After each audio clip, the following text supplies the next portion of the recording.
l'alphabétisation au Québec va de plus en plus mal. En effet, c'est ce qu'on peut en lire dans le Journal de Québec et c'est écrit par Agence QMI, donc c'est par Cube Radio en réalité. Et c'est mardi le 16 décembre que ça a été écrit. En fait, il y a un Québécois sur deux qui n'est même pas capable en fait de comprendre et de lire correctement un texte qui est moindrement complexe. Et malheureusement, on en a beaucoup aussi au niveau des jeunes de 16 à 24 ans. En fait, c'est la moitié des jeunes de cet âge-là qui sont touchés. Donc, si on va un petit peu plus précisément, c'est 52% de la population québécoise qui se situe sous le niveau 3 en littératie. Et ça, c'est ce que rappelle Patrick Loddy, qui est porte-parole et président de la Fondation pour l'alphabétisation.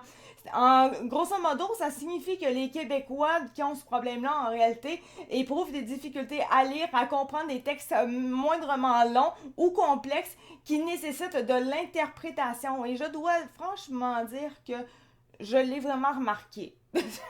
Sur les réseaux sociaux, du moins, ouf que je l'ai remarqué quand j'arrive avec une preuve écrite littéralement d'un texte et que là, la personne me dit complètement d'autre chose. Puis là, je suis comme... Voyons, d'autres, parce que c'est écrit noir sur blanc, là, le contraire, là. Tu me niaises, sais-tu lire? Eh bien, il y a quand même une chance sur deux qui savent pas lire pour de vrai. Et si on parle des jeunes, eh bien, c'est 47% des gens qui sont âgés de 16 à 24 ans qui sont aussi dans cette situation. Et ça, M. Loddy, lui, s'inquiète. Lui, il dit, en fait, les statistiques, premièrement, ils ont un impact économique majeur dans la société. Et comme il dit, en fait, pourquoi cette cause vous tient-elle à cœur? Ben, en fait, je suis près du milieu de l'éducation depuis très très longtemps, et puis par mon travail simplement. Et puis j'ai été étonné en fait quand on m'a approché, donc pour faire partie du conseil des statistiques, vous parlez de 52% de la population du Québec et pas de niveau 3. Mais ça, c'est dérangeant. C'est quand même important, puis ça a un impact économique important, puis sur le développement de la société.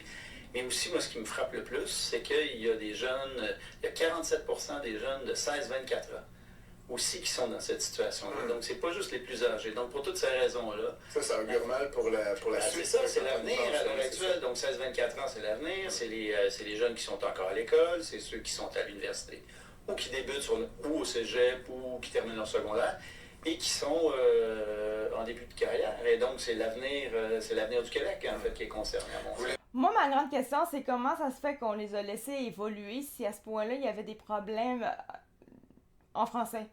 Sinon, il y a une étude importante là, donc, qui est commandée un peu autour de l'OCDE, importante sur l'évolution de la situation au Québec. Donc, il y a eu une étude. Personne sur trois, essentiellement, n'obtient pas son pratique, c'est ça, dans les délais prescrits, donc de peine qui est de 5e secondaire. En termes de diplomation, 5e secondaire donc au Canada, la dernière province au Canada, effectivement.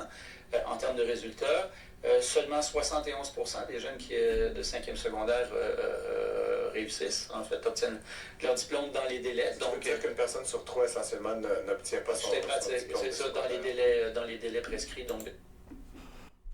Je fais partie de la chose.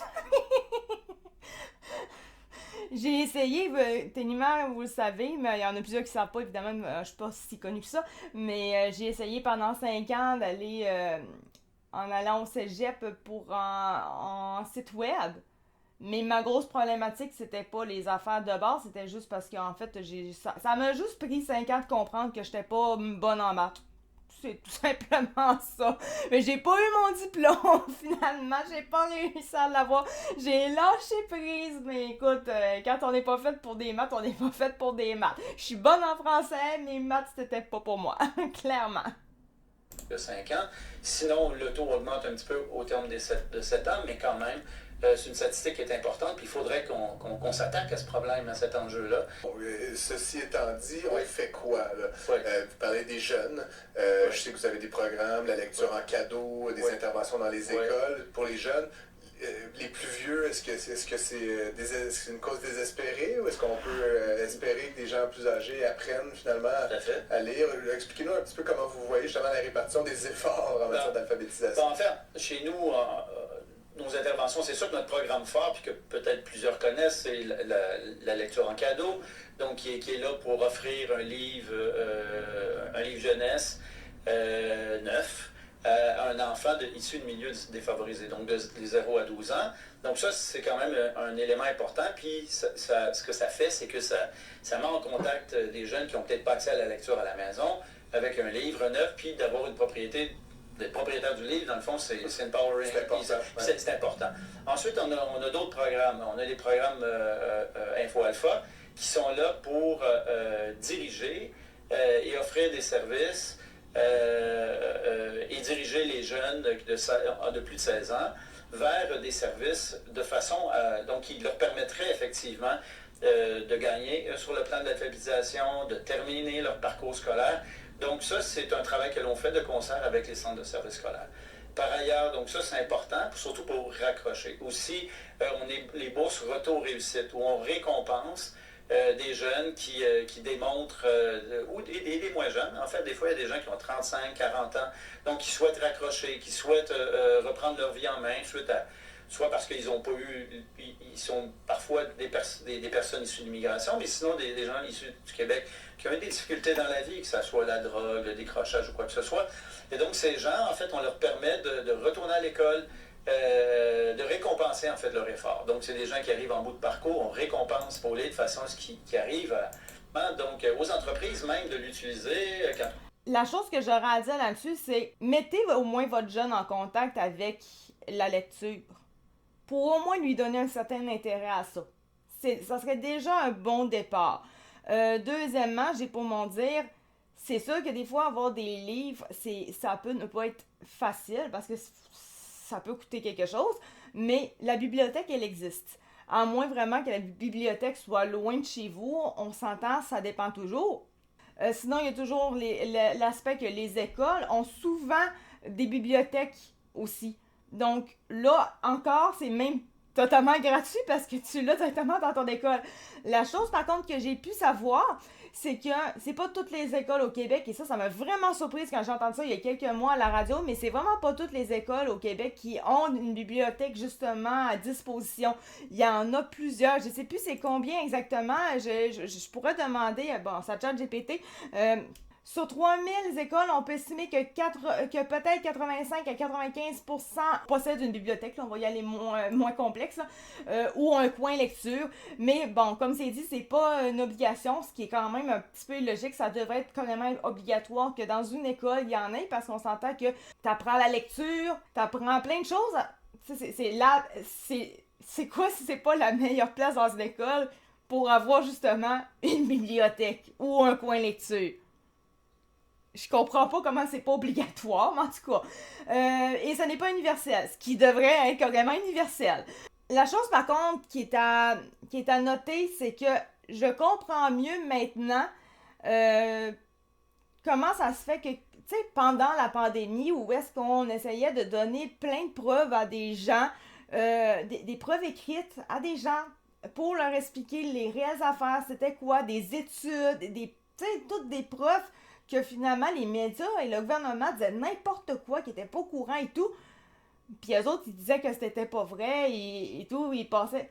Mais la réalité, c'est qu'il y a quand même de fortes chances, quand on en regarde ça, t'as une chance sur deux que la personne savait vraiment lire comme il faut et comprendre le texte. Donc, on était combien à le faire en pensant que tout le monde allait le comprendre, alors que non, la moitié ne peut pas le comprendre. C'est la moitié. Peut-être qu'on comprend mieux pourquoi est-ce que les gens, en général, ne vont que écouter les médias et ne vont pas s'informer ailleurs, parce que pour s'informer ailleurs, premièrement, souvent, il faut savoir l'anglais, et deuxièmement, il faut savoir lire. Si tu ne comprends pas l'anglais et que tu ne sais pas lire vraiment, tu comprends pas ce que tu lis moindrement, tu t'en sors comment au niveau de l'information?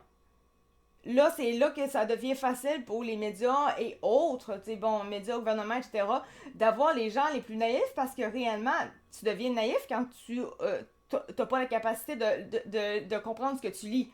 Donc, t'es une cible facile pour des gens qui veulent t'apprendre n'importe quoi. C'est de là qu'on comprend toute la problématique que le Québec peut avoir, et quand on dit à quelque part, le Québec est mou, le Québec a pas de bon sens, ils comprennent rien, what the fuck, pourquoi? Peut-être qu'il y a des liens qui se font. Peut-être que si les gens savaient plus lire, ils se feraient peut-être moins avoir sur bien des plans. là-dedans, il y a quand même une tranche de la population qui veut devenir un pays, mais dans cette tranche de population-là, il y en a combien peut-être qui ne savent pas lire correctement? Ça y penser aussi. Tu veux un pays, mais est-ce que tu sais t'informer? Premièrement, est-ce que tu t'intéresses? Et deuxièmement, est-ce que tu sais lire? Si tu ne t'intéresses pas, déjà, ça va pas bien, mais même si tu t'intéresses pas, tu peux lire quelque chose comme ça, puis finir par t'intéresser. Mais si tu ne comprends pas ce que tu lis, tu pourras jamais t'intéresser. On veut devenir un pays. On veut devenir un pays, mais on est analphabète. Et c'est une des raisons probablement pour lesquelles on se fait littéralement avoir tout le temps. Ça fera pas un pays fort non plus, ça. C'est là, après ça, que je me dis à quel point c'est encore plus épeurant de devenir un pays. Encore plus. On va encore plus se faire bullshiter de la merde parce qu'on sait pas lire. Ça va super bien pour devenir un pays, ça. E-boy. En tout cas, on comprend beaucoup de choses quand on lit cette affaire-là. Écoute, c'est un désastre monumental pour le Québec. Il va vraiment falloir qu'on fasse en sorte d'améliorer les choses. Mais par contre, la chose que j'ai pour m'en dire, c'est que on est quand même il y a quand même des gens comme moi qui lisent les articles et qui les expliquent. Au fur et à mesure, ils vont aussi donner leur opinion, mais on les explique en général.